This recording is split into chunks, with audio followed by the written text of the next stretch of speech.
დღეს ჩემი აზრით ძალიან საინტერესო თემაზე უნდა ვისაუბროთ. დასრულდა საახალწლო დღესასწაულები და სულ ისმის კითხვა, ვინ, როდის და როგორ დიეტას იწყებს იმისთვის, რომ ამ პერიოდში დაგროვილი კილოგრამები დაიკლოს და ეს თემა, რაზეც დღეს ვისაუბრებთ, არა მხოლოდ ამ პერიოდში, არამედ ზოგადად ძალიან აქტუალურია, იმიტომ რომ ძალიან საინტერესო ორ დარგს აერთიანებს, ფსიქოლოგია და ნუტრიციოლოგია და ამ ყველაფერზე სასაუბროთ შემოგვიერთდება დღეს ზუსტად ასეთი დუეტი, რომელიც მუშაობს პაციენტებთან ფსიქოლოგიის და ნუტრიციოლოგიის კუთხით და უკვე ფანტასტიკური შედეგები აქვთ.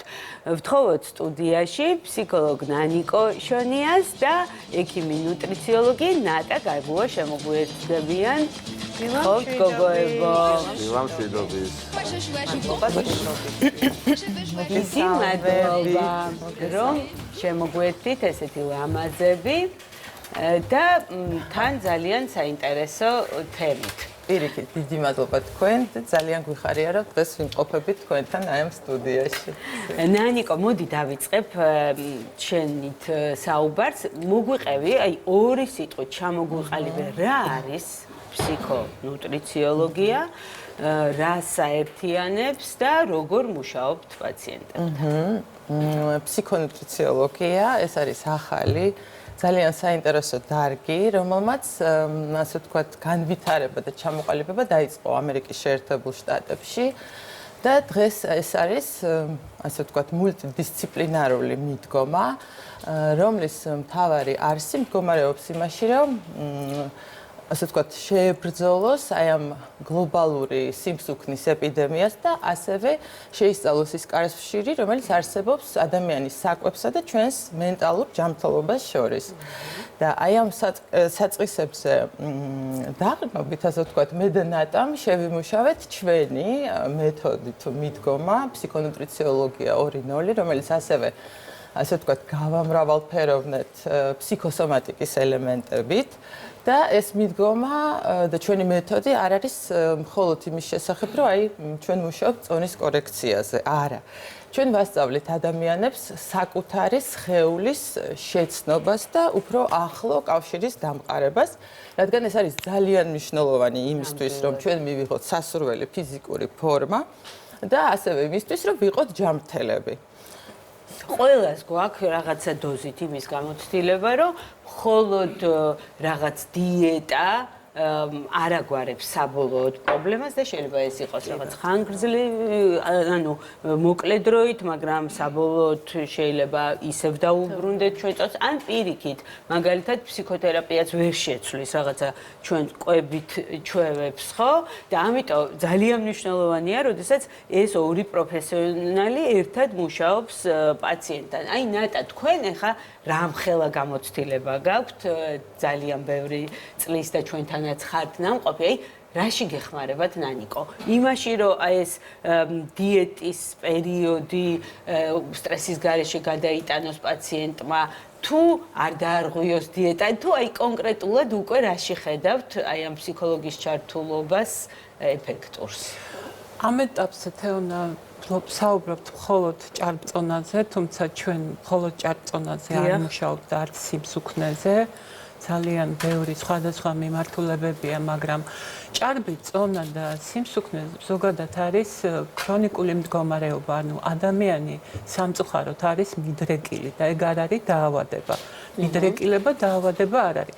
ამიტომ ნუტრიციოლოგთან როდესაც მიდის პაციენტი, ყოველთვის თავაზობს ნუტრიციოლოგი რუტინულ ხანგრძლივ კვების მოდელს და რაც არ უნდა მოტივირებული იყო, რაც არ უნდა ნებისყოფით დაჯილდოებული, ხანგრძლივ პერსპექტივაში ეს აუტანელია ზოგჯერ. იმიტომ რომ ერთი რასაც მე ვაცნობიერებ როგორც პაციენტი, რომ უნდა გავაკეთო ამისთვის, მაგრამ ჩემი ქვეცნობიერი რაღაცა იქ ხანდახან ამოტივტივდება სხვადასხვა ტრიგერები და ისე დრო შეიძლება შეიძლება გამჭედოს და ისე დრო შეიძლება დამიბრუნოს მგლური მადა, რომ ყველაფერი წყალში ჩამეყაროს, მთელი შრომა. და მე რჩება რა, იცით, პასუხისმგებლობა რომ დავდიოდი ექიმთან, ექიმიც ძალიან ბევრ შრომობდა, ეს გზა თითქმის ერთად გავიარეთ და აი გავიდა 2 წელი და მე ისევ პლუს კილოგრამები და ეს რაღაც ისეთი უარყოფითი კომპლექსია, რომ რატო არის საჭირო ფსიქოლოგი? ფსიქოლოგი საჭიროა, იმიტომ რომ სწორედ აი რისთვის გჭირდება ეს ცხიმოვანი ქსოვილი გაგაგებინოს.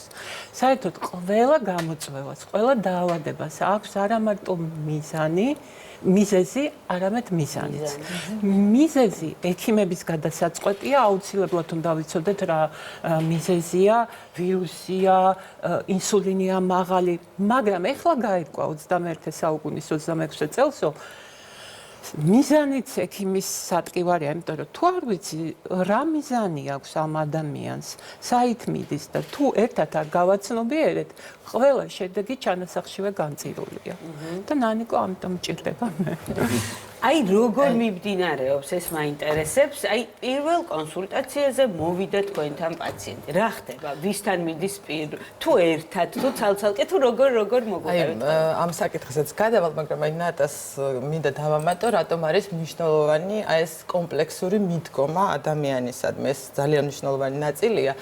არსებობს მონაცემები, ანუ სტატისტიკური მონაცემები, რომლის თანახმად ჩვენ ვხედავთ და ვიცით, რომ ადამიანების მხოლოდ 30% ინარჩუნებს დიეტებიდან და რაღაც სხვადასხვა კვების რეჟიმიდან ინარჩუნებს ხანგრძლივ პერსპექტივაში მიღებულ შედეგს.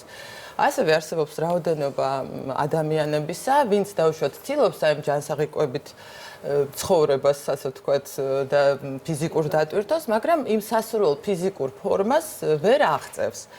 აი რატომ ხდება ეს? თითქოს რაღაცა არის რაღაც ხარვეზი, ან არსებობს რაღაცა სივრცე, ცარიელი სივრცე, რომელიც აუცილებლად რაღაცით უნდა დაბალანსდეს, როგორც ყველაფერი ბუნებაში და შეივსოს. და აი განვითარებულ ქვეყნებში და მსოფლიოში ახლა სულ უფრო და უფრო ვითარდება და ფეხს იკიდებს ჰოლისტიკური მიდგომა ადამიანის ჯანმრთელობის მიმართ და ზოგადად ადამიანის მიმართ. ეს არის, როდესაც ჩვენ დავუშვათ მკურნალობთ არა რაღაც კონკრეტულ ორგანოს, ან მაგალითად მუშაობთ მხოლოდ ცხიმოვან ქსოვილზე, არამედ როდესაც ჩვენ ადამიანს განვიხილავთ როგორც ერთ მთლიან კონსტრუქციას და სისტემას, იმიტომ რომ ნამდვილად ადამიანი არის ძალიან რთული და ძალიან გონივრული სისტემა. და განცალკევებით ჩვენს ორგანიზმში არ არსებობს ცალკე ფსიქიკა და რა არის თან ფსიქიკა? ეს არის ჩვენი გონებაც, ჩვენი აზრები, ფიქრები და ჩვენი ემოციები, ძალიან მნიშვნელოვანია და ჩვენი გრძნობები. და დავუშვათ ცალკე სხეული. აი ეს ორი, ასე ვთქვათ, სფერო, ორი საწყისი ერთმანეთზე, ანუ სხეული და ფსიქიკა არიან ძალიან მჭიდრო კავშირში ერთმანეთთან და მუდმივად ერთმანეთზე ზემოქმედებენ. აი სწორედ ამიტომ ფსიქიკა და სხეული ფიზიოლოგია, ამიტომაც ჩვენ აი ამ ორი მიდგომით გადავწყვეტეთ ადამიანებთან მუშაობა. და როგორ მიდის ახლა გეტყვით, ხო? ესე იგი ჩვენი პირველი კონსულტაციას ჩვენ ვატარებთ ერთობლივად, ანუ ტანდემში საუბრობთ ადამიანთან, შემდეგ მის ანამნეზზე დაყრდნობით, ანუ კლინიკურ სურათზე, ასევე თუ ნატას სჭირდება ანალიზების პასუხებზე დაყრდნობით, ნატა უდგენს კვების რეჟიმს ან დიეტას ამ ადამიანს და შემდეგ უკვე ჩვენ ვატარებთ მე და ეს ადამიანი უკვე ტეტ-ა-ტეტ ვატარებთ პირველ ფსიქოლოგიურ კონსულტაციას, რომ გამოვიკვლიოთ რაღაცა სხვადასხვა ფსიქოემოციური ფაქტორები, რამაც შეიძლება ჩვენ ხელი, ასე ვთქვათ, შეგვიშალოს აი ამ წონის კლების თუ პირიქით მომატების პროცესში და ჩვენ გარდა აი ამ შეთავაზებული კონსულტაციების, ეცით ჩვენ ორი სქემით შევიმუშავეთ ეს ჩვენი პროტოკოლი.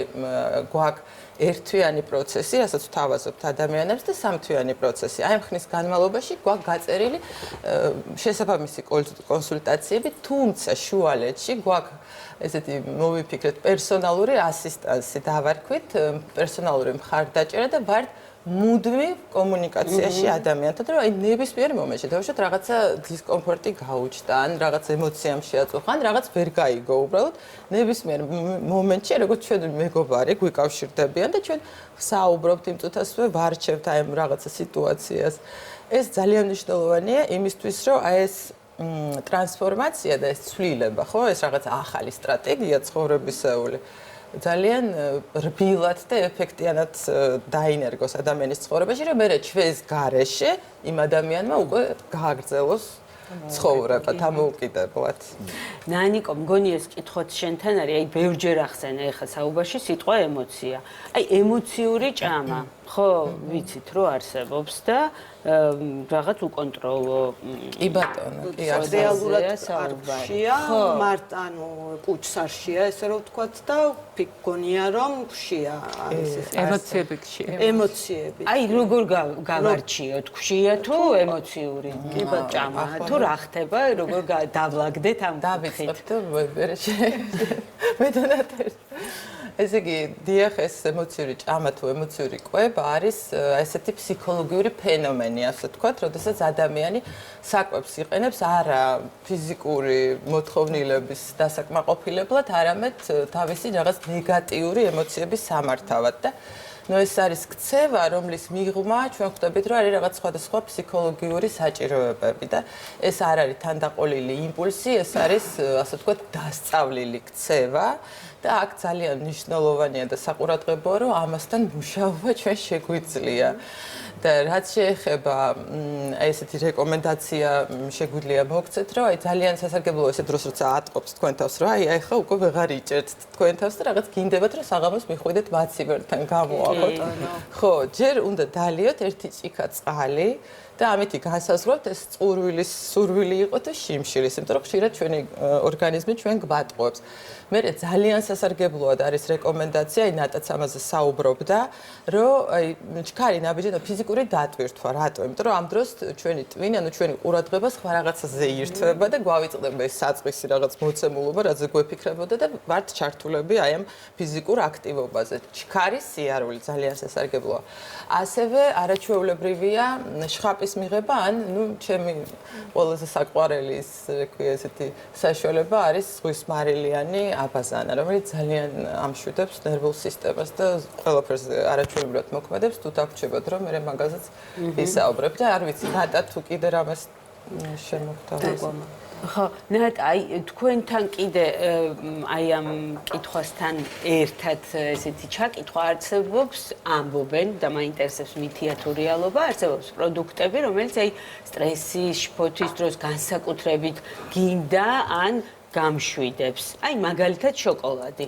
ამბობენ, რომ სტრესის დროს ტვინი ეძებს ტკბილს, ასეა?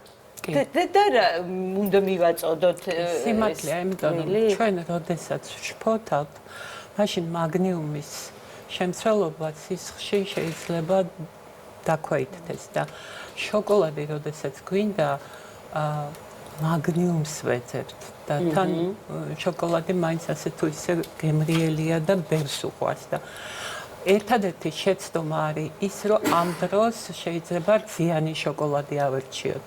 წესით თუ გინდათ, რომ დანაყდეთ, უნდა აიღოთ ისეთი შოკოლადი, სადაც კაკაოს შემცველობა 70%-დან და ზემოთ არის. მაშინ ის აუცილებლად რაღაც დოზით დაგანახებთ, მაგრამ არის მეორე საშიში ამბავი აქ. ის რომ შოკოლადს როცა ვღებულობთ, გამოიყოფა დოფამინი რა, რომელიც ძალიან მოგწონს ჩვენ, მაგრამ დოფამინი მერე რო იშლება, მერე კიდე გვინდა, კიდე დიდი დოზა და ცოტა დამოკიდებული ხდებით ამ პროდუქტის მიმართ. ამიტომ მინდა გთხოვოთ ყველას, ვისაც გაქვთ ასეთი პროდუქტები, ცოტა დამოკიდებულებას შეგრძნობთ და სულ გინდათ, რომ სახში იყოს. ეს შეიძლება იყოს ნუში, თხილი, ზოგადად კაკალი, რა ვიცი, ზოგს აქვს ყველი, ამოჩემება ზოგს გაზიანი სასმელი. აი, თქვენობით იყავით ასეთ პროდუქტებთან, იმიტომ უკვე ვეღარ გაარჩევ, მაგნიუმი გინდა, თუ უბრალოდ ჩვევაში გადავიდა და ეს ჩვევა უკვე ძალიან რთულია და მართლა შეუძლებელია მარტომ გადალახო, ერთეულები ახერხებს ამას. და ნანიკო, აი ეს მგონია, რომ შენ ალბათ ამაზეც მუშაობ პაციენტებთან, რომ აი რაზეც უკვე ვისაუბრეთ, რომ სტრესის დროს თუ რაღაცაზე რომ ღელავ, გინდება მაცივერთან ისლა, ეს ყველაფერი ხდება ყველაზე ხშირად რაღაცა ღამის საათებში. აი მანდ რა ხდება? აი როდესაც უკვე ლოგიში როწევს ადამიანი და დგება და მიდის საჭმელად. აი რაღაცა არ არის ჯანსაღი მანდ ალბათ, ხო? ანამდე არ გცალია და მე რჩები ალბათ. აი დაღლილობის დროსაც, ახლა აი ამ დაღლილობის მოსახსნელადაც მიდიან საკვებთან.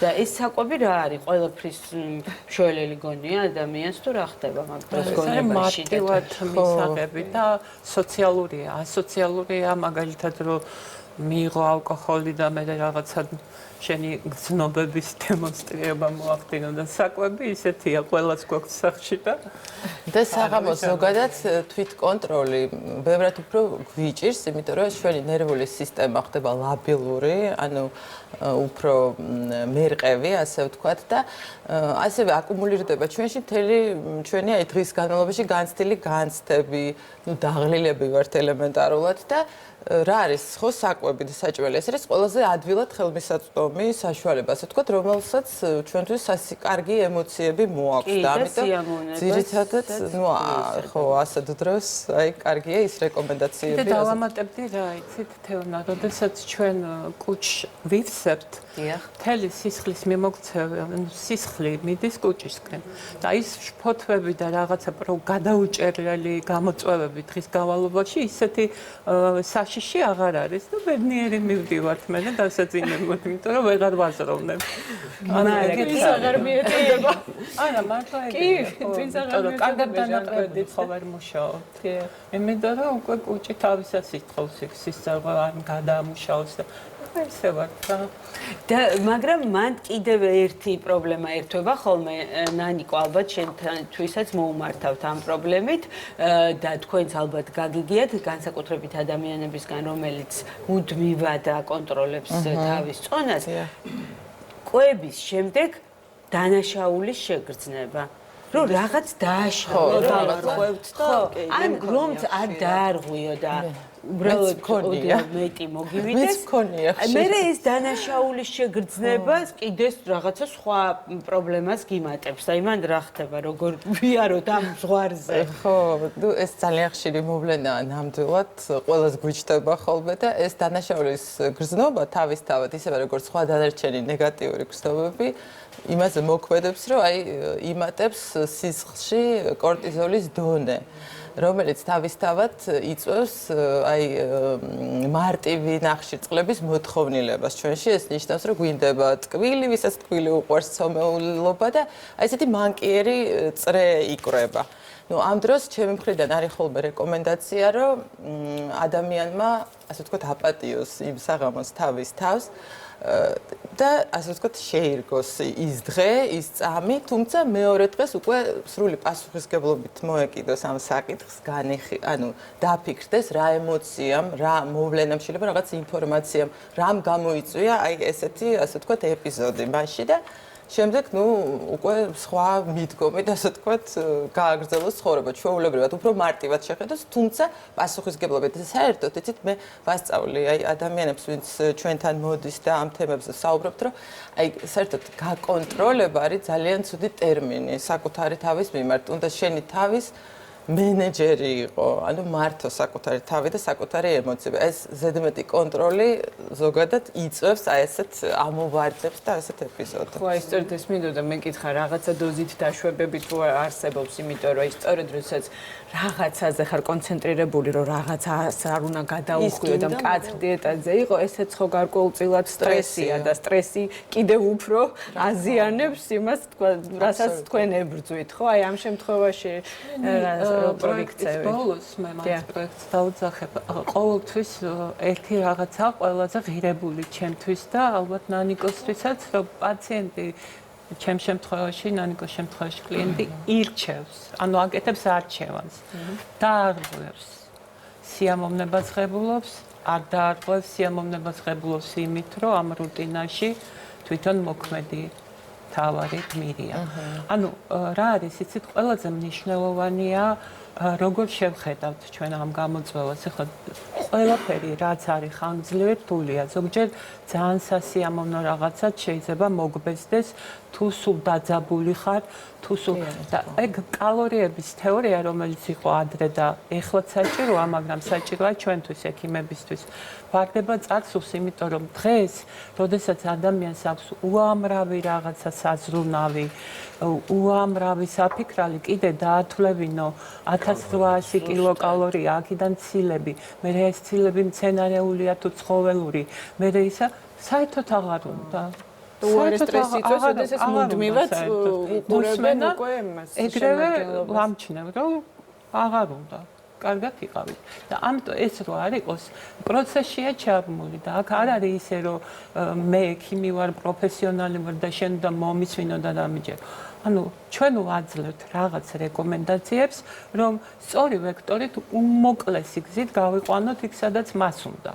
და თან ვასწავლით, აი, როგორც ბავშვს სწავლიან ცურვას, როგორც ადამიანი სწავლობს საჭის მართვას. ანუ მე არ მინდა ვიყო ყავარჯენი ადამიანისთვის, რომელმაც მომართა, მინდა რომ თვითონვე შეძლოს. ან ცოდნამი იყოს და თუ სურვილი ექნება, ნებისმიერ დროს უკვე გამოიყენოს ეს რეკომენდაციები, რომელსაც ჩვენ ვუზიარებთ, ჩვენი გამოცდილებით. ნატა, აი ამის შეჯამების კუთხით რა არის თქვენი გამოცდილებით ის მთავარი შეცდომა, რასაც უშვებენ ადამიანები, რომლებიც თქვენთან გაიარეს, ასე ვთქვათ, ერთი კურსი, ეხლა რეზიკოზე ვსაუბრობ, მართალი რომ გითხრათ. რა არის მთავარი შეცდომა, რომ რეზიკო ძალიან კარგად დაიკლო თქვენთან, მაგრამ მერე არ ყავდა იქვე ამ კუთხით ნანიკოთორი ისე როგორ არ ყავდა, რომელიც დაეხმარებოდა რომ ხო და აი არ გამოგვივიდა ეგ მაინც მოიმატა. ან თუნდაც ჯანსაღი ცხოვრების წესით ვინც ცხოვრობს და ჯანსაღად იკვებება, აი მაინც სად არის ყველაზე ხშირი შეცდომა რა არის, რას არ ვაკეთებთ სწორად? იცით რა არის ყველაზე დიდი შეცდომა? ყველაფერი ან არაფერი.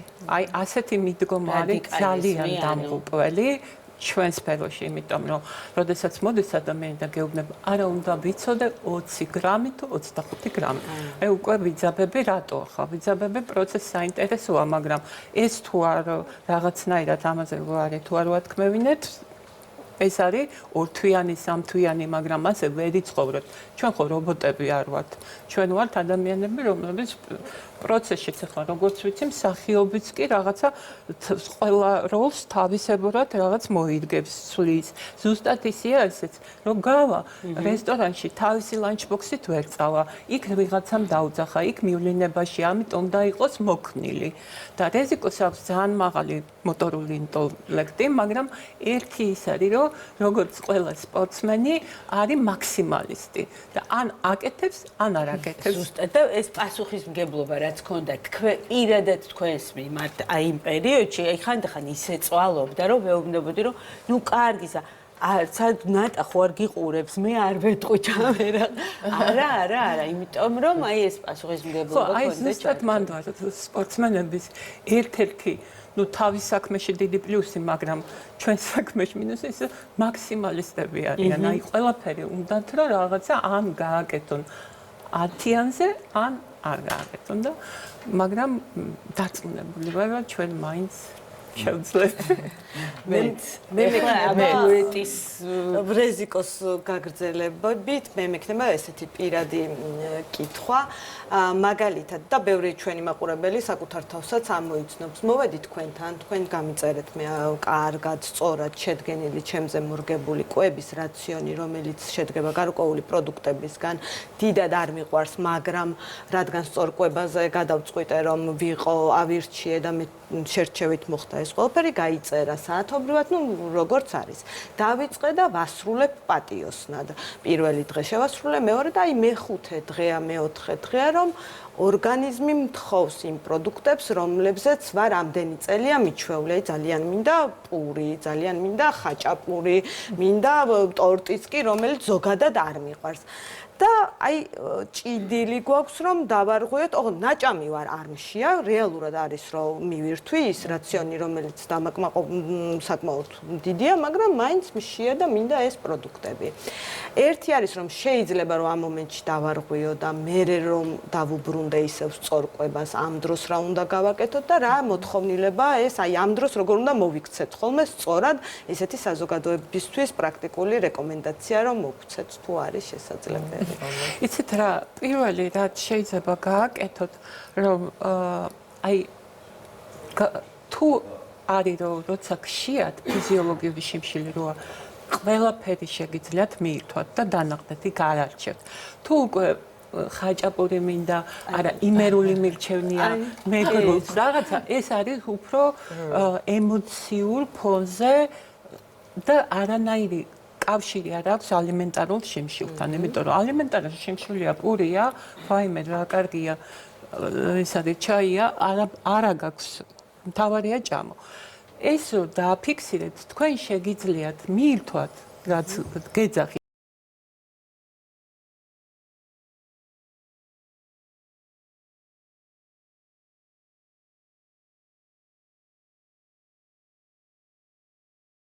მაგრამ გაანალიზოთ, შეფასება არ მიცეთ, რომ რა ცუდი გავაკეთე, ან რა კარგია, ან რაღაცა შეფასება არ მიცეთ.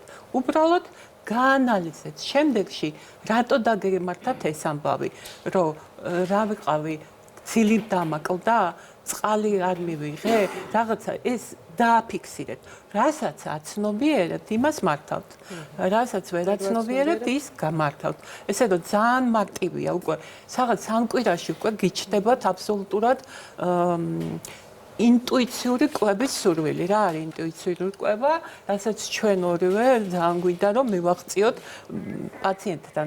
ინტუიციური კვებაა, როდესაც არ ვითვლი კალორიებს, მაგრამ ზუსტად ვიცი დღეს რატომ მინდა შოკოლადი, ხვალ რატომ მინდა ხაჭო და ზეგ რატომ მინდა დავუშვათ ბროკოლი.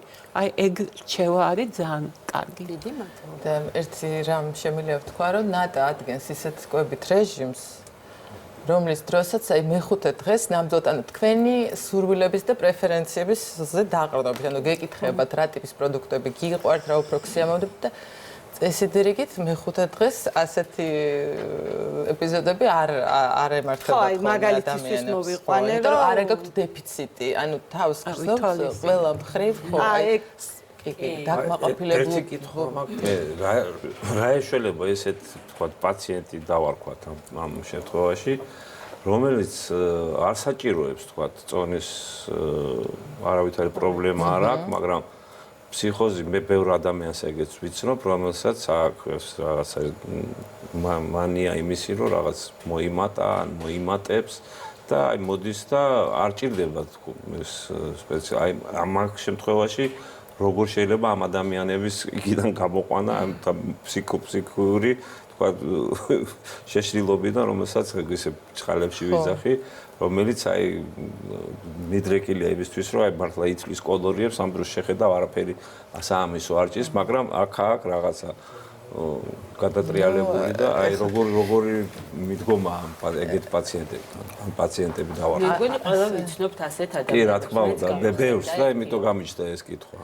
ну არის რიგი შემთხვევები, როდესაც ფსიქოლოგი საკმარისი არ არის და საჭირო არის ფსიქიატრის, ფსიქოთერაპევტის ჩართულობა. ну ეხლა მე არ ვიცი რა დონეზე და რა კონდიციაზე საუბრობთ, მაგრამ ну არსებობს კვების კუთხით ძალიან ბევრი სახეობა აშლილობის და შესაბამისად ამას სჭირდება პროფესიონალების ჩართვა აუცილებლად. უფრო სერიოზული პრობლემაა ვიდრე. კი, ფსიქოლოგი ამ შემთხვევაში ან შეიძლება ფსიქოლოგთან ერთად რომ იმუშაოს ფსიქიატრი, იმიტომ რომ კი არსებობს, უბრალოდ ადამიანს არანაირი პრობლემა არ აქვს, მაგრამ მაინც თვლის რომ აქვს ზედმეტი წონა. ოღონდ გულწრფელია, ჯერ არ იგონებს, არის ვეუბნებით რომ დახატე შენი თავი ხატავს მსუქანს. ანუ არტ-თერაპიაც ძალიან კარგია ასეთ დროს. აი ძალიან ერთი არ დამავიწყდება ბალერინა იყო, უკიდურესად გამხდარი და დახატა ძალიან მსუქანი. და ეს ვარ მეო, მაგრამ იყო გულწრფელი. გოგოებო, ძალიან ბევრი კითხვა მაქვს კიდე თქვენთან და ხო, დამწირია კიდევ მოხვალთ. ძალიან დიდი მადლობა სამწუხაროდ ჩვენი დრო ამოიწურა. მინდა მოვასწრო რომ ამთვის იანვრის beauty box-ები როგორ მიყვარს ძალიან მიყვარს. და ძალიან დიდი მადლობა რომ იყავით ჩვენთან ერთად ესეთი საინტერესო თემით და ძალიან დიდ წარმატებას გისურვებ.